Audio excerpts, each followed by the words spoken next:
não é uma invenção dela própria. Eu tomei a liberdade de trazer, como já viram outra vez aqui, né, um livro, Dicionário Jurídico de Maria Helena Diniz. Todo operador do direito, estudante de direito, né, já viu, ouviu falar, já estudou Maria Helena Diniz. Maria Helena Diniz, no Dicionário Jurídico, conceitua a loteria, se me permite, com o seguinte texto.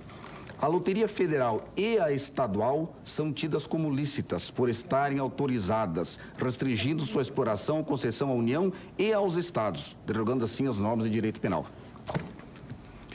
Miguel Reale, talvez um dos maiores constitucionalistas do Brasil, né, jurista, autor da Teoria Tridimensional do Direito, né, no livro Questões Atuais de Direito, de Teodoro del Rey, tem afirmado constantemente, e afirmou nessa tese e em outras posteriores, de que jogos eletrônicos devidamente autorizados pelos estados, que estejam devidamente regulares sob aspecto fiscal, que paguem pelo menos 75% do que é arrecado ao apostador, são tidos como lícitos, assim como em várias partes do mundo. Luiz Roberto Barroso, me desculpe estender, mas hoje um dos maiores constitucionalistas do Brasil, na atualidade, emitiu uma tese, não apenas falou, mas emitiu uma tese a respeito dessa matéria, dizendo que aos estados é dado, inclusive, a competência para legislar sobre a matéria. Muito embora isso já tenha sido decidido no Supremo Tribunal Federal e legislar é competência exclusiva da União, mas ele, para o caso de Santa Catarina, especificamente aqui de Santa Catarina, editou um parecer sobre o caso de Santa Catarina. Santa Catarina tinha a Lei 11.348, que autorizava a exploração da loteria. Foi ela declarada inconstitucional. Essa lei é de 96? Do ano de 2000. 2000. Foi ela declarada inconstitucional e no acordo do julgamento do Supremo Tribunal Federal ficou ressalvada a Lei 3.812. Com detalhe, o ministro ressalvou ela falando simplesmente que não era objeto de discussão a Lei 3.812, não tem dúvida. Mas acerca disso, né, a Associação Brasileira de Loterias Estaduais foi buscar ao Dr. Luiz Roberto Barroso um parecer. O que ele entendia sobre essa matéria? Pode ou não pode o Estado explorar o serviço? E ele afirmou, no parecer dele, de que os estados de Santa Catarina podem explorar o serviço de loteria. No exercício da competência político-administrativa que se distingue, né, quilometricamente da competência legislativa. Que tipo de loteria o senhor está falando? As loterias... Videoloteria? As loterias, tudo aquilo que se encontra no conceito de loteria. Também o professor Américo Lacombe, que é professor da PUC de São Paulo, professor de Direito Constitucional, também fez a mesma afirmação para o caso de Santa Catarina. E aqui em Santa Catarina, o doutor Péricles Prado, também constitucionalista, advogado, também teve a mesma afirmação. Isso tudo, né, nos convenceu e nos convence a cada momento que aos estados é dado sim a competência para explorar o serviço de loteria, não legislar, uma vez que o Supremo Tribunal Federal já entendeu pacificamente que essa é uma competência exclusiva da União. E isso que a ABLE vem fazendo, tentando de toda forma fazer com que não só os estados, mas que principalmente o Congresso legisle sobre essa matéria, encerre essa discussão que hoje é um debate sobre competência de quem é competente para explorar o serviço, para legislar, a União ou o Estado.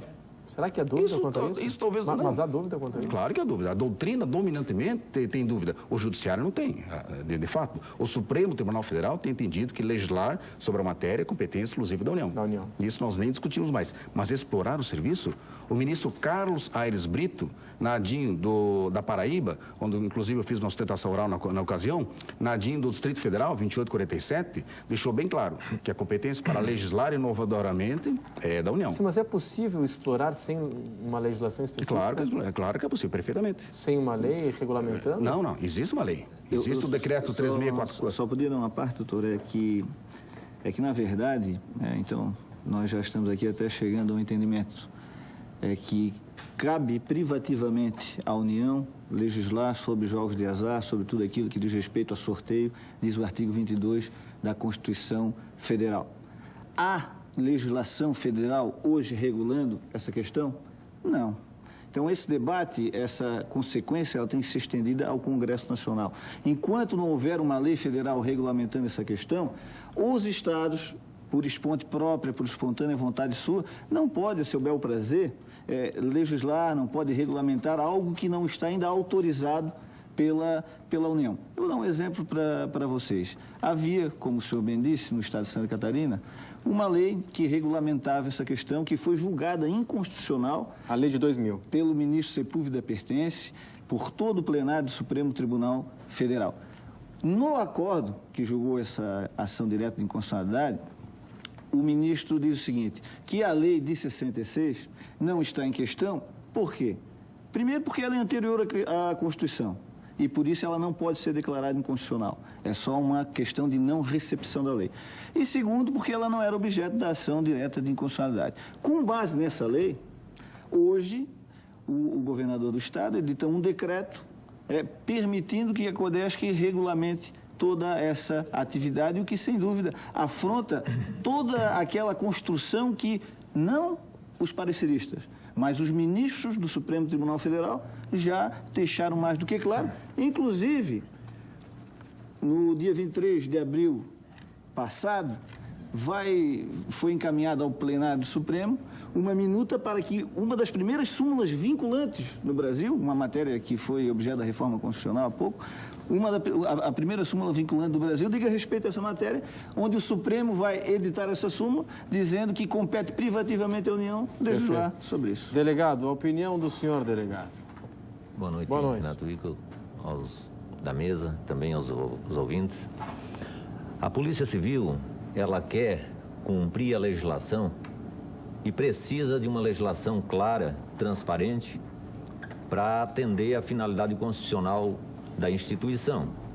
Nós tivemos recentemente, como já está sendo discutido, a inconstitucionalidade de uma lei e, posteriormente, vem um decreto governamental autorizando a Codesc a emitir as licenças.